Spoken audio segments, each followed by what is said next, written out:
Hey everyone! The Tau caste system represents the system of social divide that exists within their society, splitting the race into five distinctive groups. Today, we'll be exploring the differences between the castes and wondering whether this helps or hinders the race. As always, we'd love to hear your thoughts in the comments below, and if you enjoyed the video, consider dropping us a like and maybe even subscribing. It really does help us a lot. Here we go! Each of the castes is named after an element that the Tau have observed within nature, and symbolises the purpose and temperament of the caste members, but also the racial and political divisions spanning back to the time of the Mon Tau. A Tau's caste is determined at birth, and is inherited from their parents, with interbreeding between the castes outlawed by the Ethereals. This leaves it impossible for a Tau to choose or change their caste, for to do so seemingly goes against the principles of the greater good.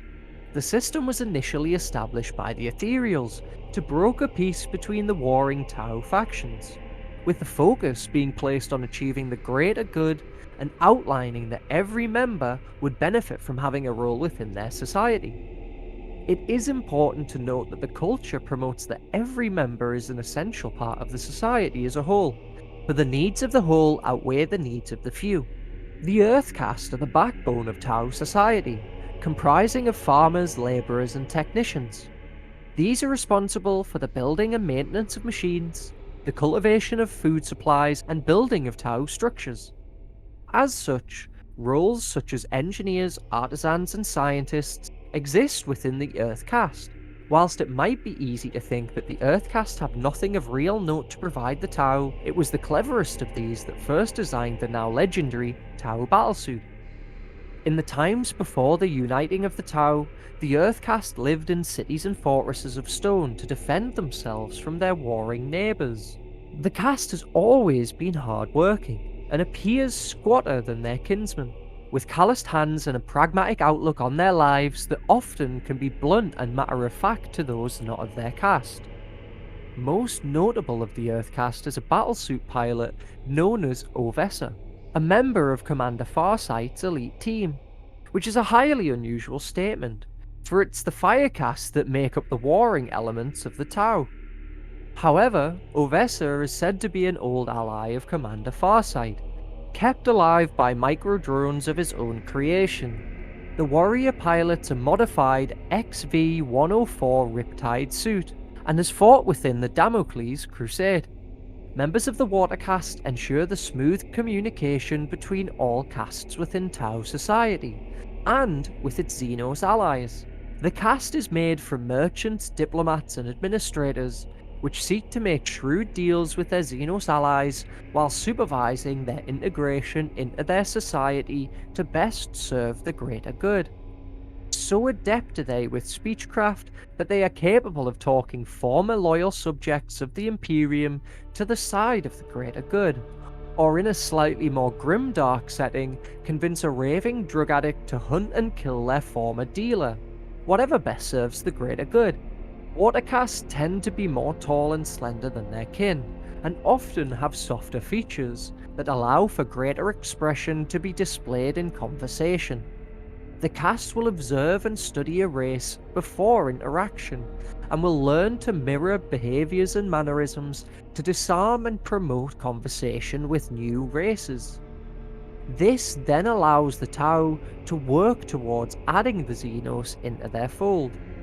It is for this reason that the Water caste often accompany the Tau expedition fleets. The greatest of the Water caste was named... let's get ready for this one. Por Odalith Kars Tui Lutan was better known as the Golden Ambassador, which funnily enough is what I'll be referring to as moving forward. The Ambassador was the greatest envoy for the Tau race, and led mass exploratory missions in the 40th millennium seeking out intelligent life to assimilate into the Tau cause. The mission proved highly successful, with a host of Xenos races joining the Tau fold and integrating successfully into their society. Traditionally the messengers of the race, however, taking on a new role, the Air caste now function as military and civilian pilots that make up the protection and merchant fleets. Members of the caste now live almost entirely off-world, and due to the low gravity has caused adaptations in their physique, such as longer limbs and hollowed bones. The results of this mean that the caste often look skeletal and lack any real muscle structure. However, one thing to be noted about their physique is at one point the caste possessed membranous wings, allowing them to glide on the warm currents of their homeworld. This still remains on the air caste, however, it is far less defined. Of all the castes within Tau society, these are the least encountered by outside races, and are often referred to as the invisible caste for this reason. But also for practical reasons. Their physical structure is ill-suited for in-orbit engagements, and are less prone to venturing outside of the Empire's borders compared to that of the Water and Fire caste members.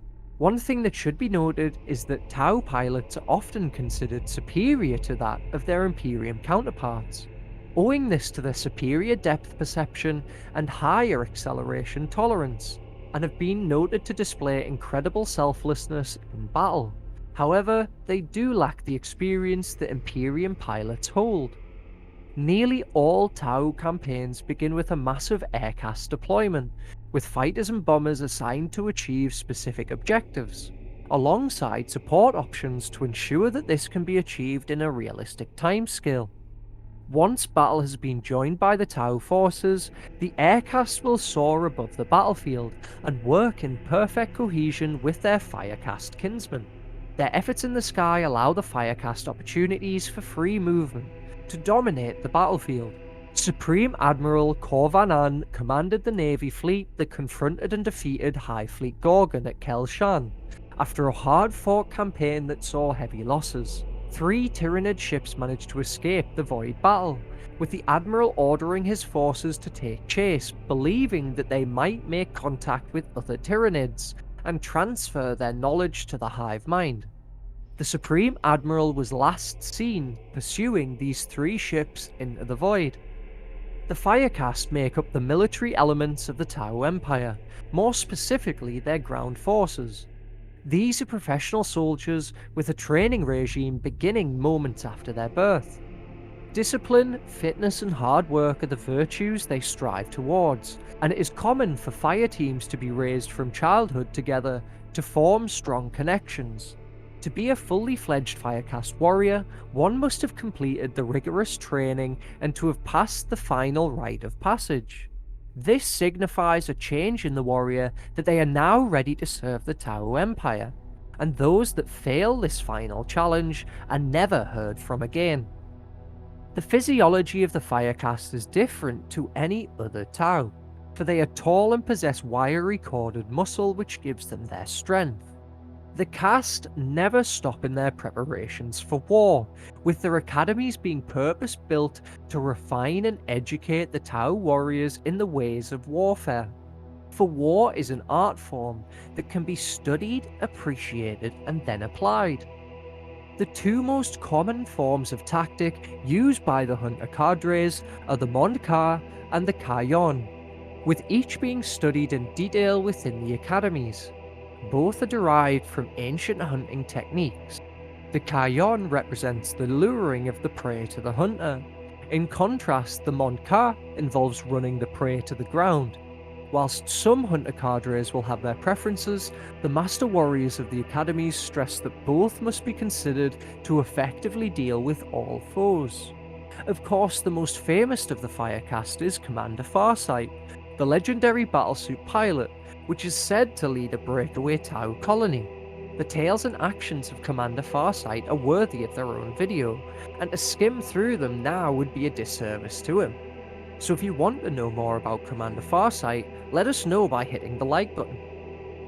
The ruling elite of the Tau are known as the Ethereal, and are generally considered to be the smallest in number of all of the castes.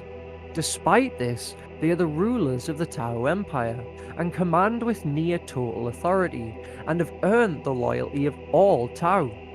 Similar to all Tau, the Ethereal are born into their role, to counsel, advise, and steer the race towards the chosen path of the greater good.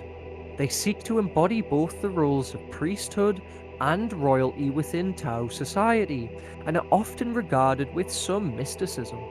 When a decision of great input is brought to them, the Ethereal will listen to a council of senior figures from all castes. However, the final decision falls to them alone, and these are headed by a council of the wisest Ethereals, known as the High Council. They hold a unique position within Tau society to motivate the Earth caste to devise ever better creations to better their society, and to set firm negotiation goals for the Water caste to strive towards. They really do hold total sway over every caste, physically appearing little different to the other castes, however appear to hold a superior sense of smell, which also has the ability to develop and generate pheromones from a gland, which may potentially give them a measure of control over lesser species. Onway was an ethereal supreme, and oversaw the second sphere of expansion of the Tao Empire, which proved to be a great success, but brought the Empire first into conflict with mankind. This ethereal had a long and successful rule, and after choosing a successor, undertook what is known as the Last Walk, a ceremony in which ancient members of the ethereal caste disappear forever within their mysterious temple domes. You know, now you mention it, Tau caste system doesn't sound too much different to that of the Imperium. It seems that generally, whatever your parents were, is what you will be, with little room for advancement, especially within hive life. What do you think of the Tau caste system? Let us know in the comments below. And of course, if you enjoyed the video, please do give it a like. Cheers!